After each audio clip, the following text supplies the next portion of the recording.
दलाइल नबुवा में इमाम बहकी रहमतुल्लाह अलैह ने मोहम्मद बिन मुनकदर से ये वाक़या नकल किया है कि हज़रत सफ़ीना रज़ी अल्लाह ताला अन्हा सरज़मीन रोम के करीब लश्कर से पीछे रह गए तो आपको गिरफ्तार कर लिया गया। फिर आप वहाँ से फ़रार होकर लश्कर को तलाश करते हुए आ रहे थे। रास्ते में देखते हैं कि शेर खड़ा हुआ है।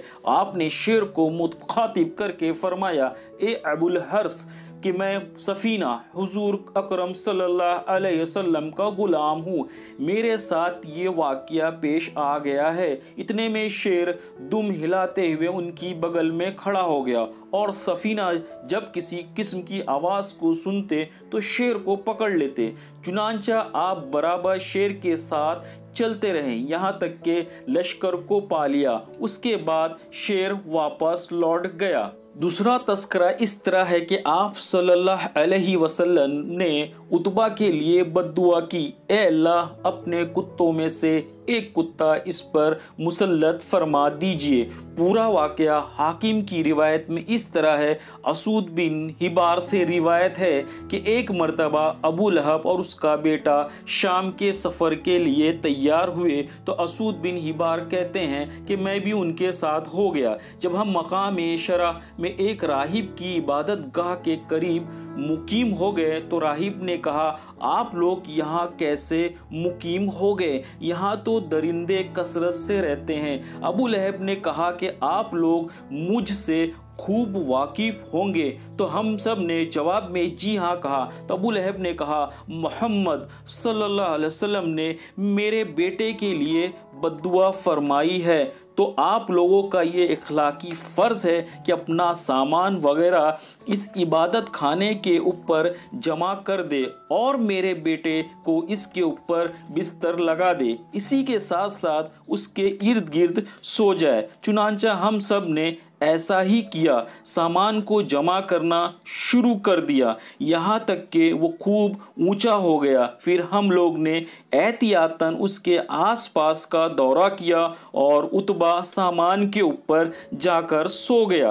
रात में एक शेर आया और उसने हम सब के मुंह सूंघना शुरू किया। फिर वो छलांग लगाकर सामान के ऊपर पहुंच गया और उतबा के सर को उसके जिस्म से जुदा कर दिया। उस वक्त उतबा अपनी ज़बान से ये कह रहा था, सैफ़ी या क़ल्ब, वाह मेरी तलवार कुत्ते। उसके बाद वो कुछ फिर कहने के काबिल ना हो सका। याद रहे कि रसूल सल्लल्लाहु अलैहि वसल्लम ने शेर को कुत्ता इसीलिए फरमाया था कि शेर भी कुत्ते की तरह एक टांग उठाकर पेशाब करता है।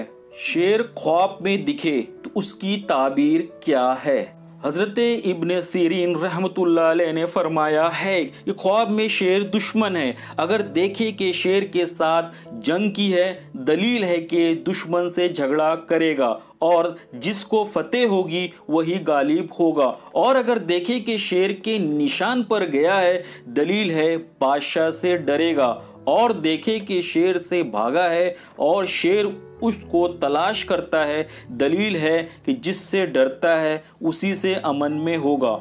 और देखे कि शेर का गोश्त खाता है, दलील है कि बादशाहों से माल हासिल करेगा और दुश्मन पर फतेह पाएगा। और शेर का गोश्त खाना बादशाह से खुलत यानी इनाम या इज्जत अफजाई के तौर पर लिबास मिलना है। हज़रत दानियाल अलैहिस्सलाम ने फरमाया है कि अगर ख्वाब में देखे कि उसने शेर का सर पाया है, दलील है कि बादशाही पाएगा। और अगर देखे कि बादशाह ने उसको शेर दिया है, दलील है कि उसको बादशाही देगा और या अपनी मिल्क में से विलायत देगा। और अगर देखे कि शेर का सर पर बैठा है, दलील है कि उसकी दौलत और मर्तबा ज़्यादा होगा। हज़रत जाफ़र सादिक रहमतुल्लाह अलैह ने फरमाया है कि ख्वाब में शेर का देखना 3 वजहों पर है। नंबर 1 बादशाह, नंबर 2 मर्द दिलेर, नंबर 3 ज़बरदस्त